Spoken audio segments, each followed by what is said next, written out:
Chapter 33 Greatness of Udi. The previous chapter described the greatness of the Guru. This chapter deals with the greatness of Udi.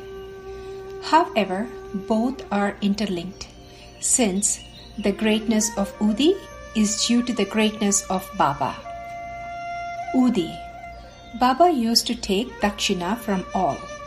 A major portion of the money collected was spent on charity, while the balance was used to buy fuel for the sacred fire dhuni that was kept burning eternally. The ash from the dhuni was called Udi Vibhudi and was freely distributed to devotees by Baba.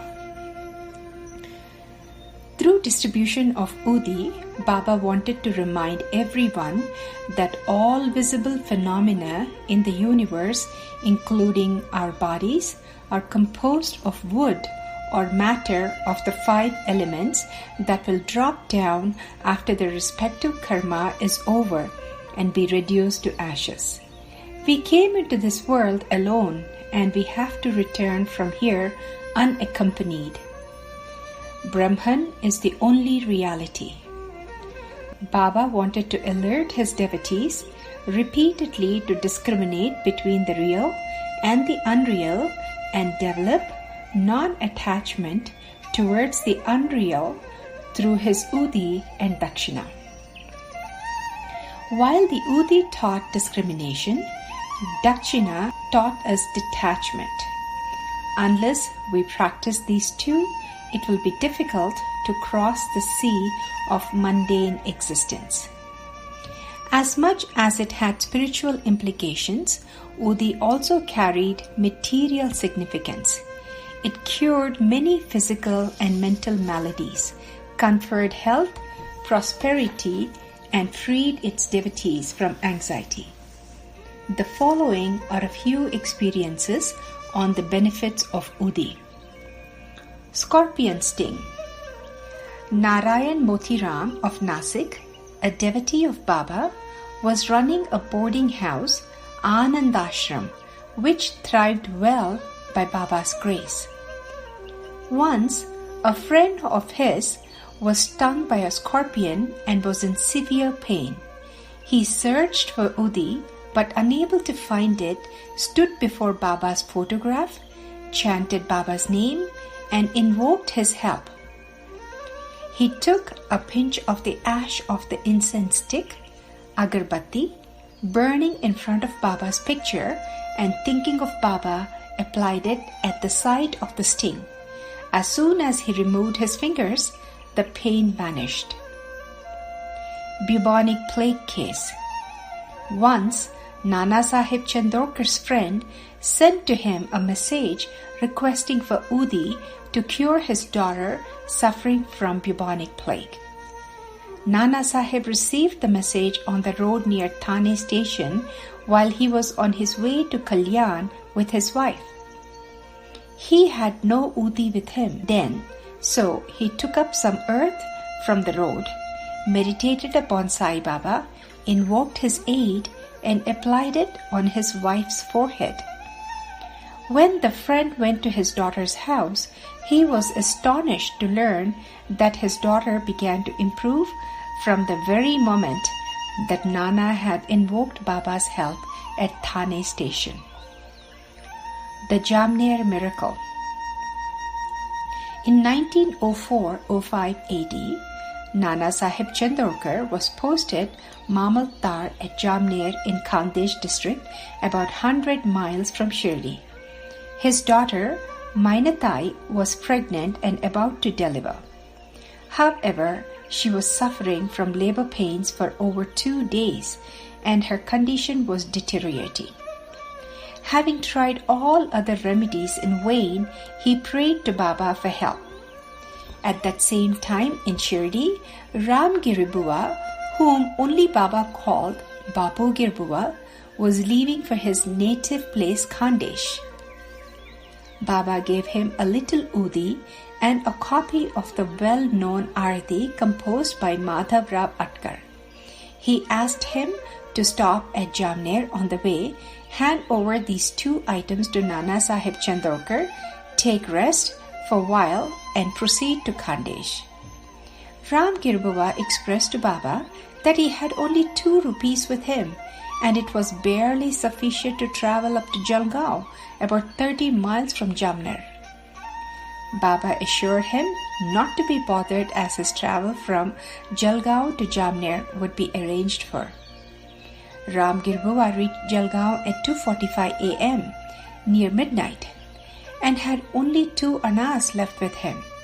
Just when he was worrying on how to travel further, he heard a man calling out, "Who is Bapu Girbuwa of Shirdi?"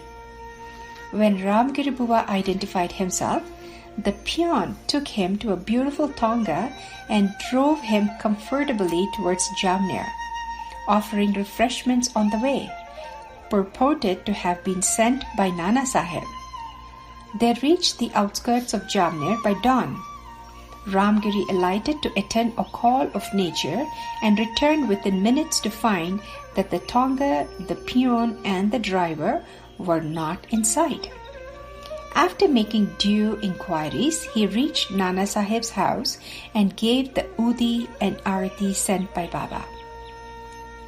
No sooner had Nana's wife applied the udi and sang the arati, their daughter Maintai delivered the child and the crisis had passed away. Nana Sahib thanked Ramgir Baba profusely for the timely help. When Ramgir Baba mentioned to Nana Sahib about the tonga and refreshments, Nana was greatly surprised. He had not sent anyone to the station since he was unaware of any visitor coming from Shirdi. In fact, it was Baba who had taken care of the arrangements. Through this story, Baba proved that he could take any form to rescue his devotees from troubles. Narayan Rao. Bhakt Narayan Rao had seen Baba twice during his lifetime. 3 years after Baba's Mahasamadhi, he fell very sick and all remedies failed him. He meditated on Baba day and night. One night, Baba appeared in his dream and comforted him, saying he would improve from the next day and get well within a week. Narayan Rao became perfectly well within that time. One may wonder whether Baba was alive because he had a body or he was dead because he had left it.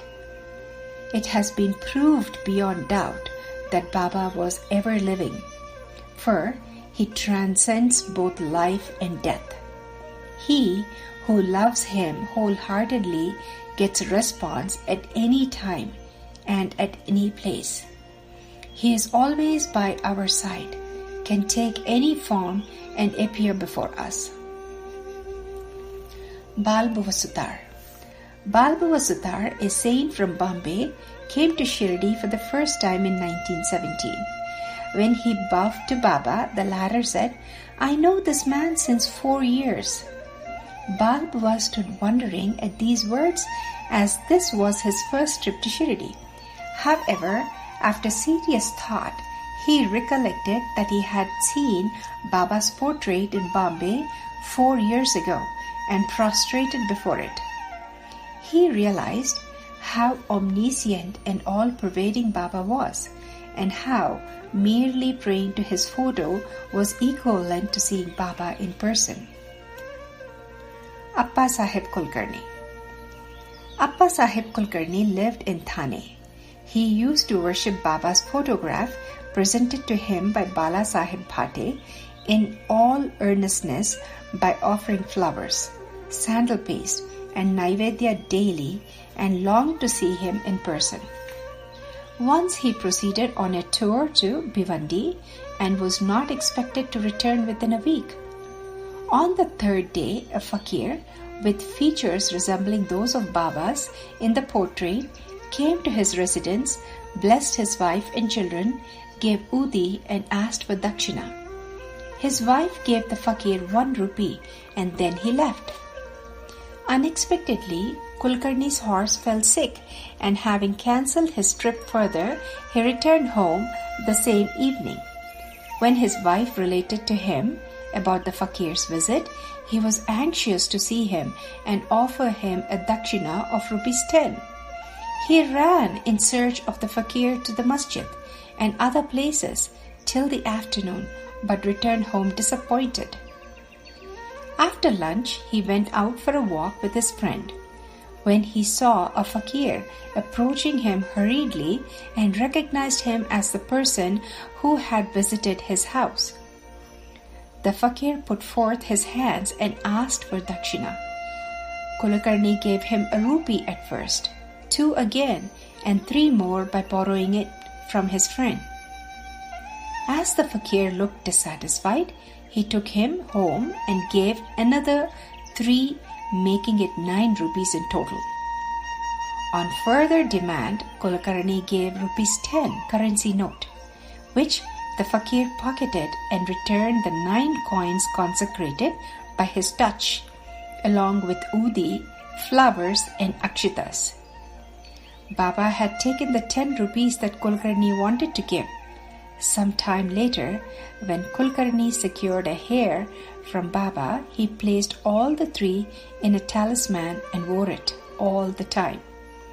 Thereafter, he was blessed with wealth, power and spiritual progress for the rest of his life. Haribhau Karnik. Haribhau Karnik of Dahanu, Thane district, came to Shirdi on Guru Purnima day, worshipped Baba by offering clothes and dakshina. After taking leave, while climbing down the steps, he wanted to offer 1 more rupee to Baba, but was advised by Shama not to turn back. So, he started home. On the way, when he visited the Kala Rama temple at Nasik, Saint Narsingh Maharaj came out of his seat from amongst his devotees, caught Haribhau's wrist and said, "Give me my 1 rupee." Surprised at the gesture, Haribhau gave this rupee most willingly and realized how saints work in unison and that Sai Baba had actually recovered the rupee which he intended to give in Shirdi. Om Namo Sai Nathaya. Shanti Shanti Shanti. End of chapter 33.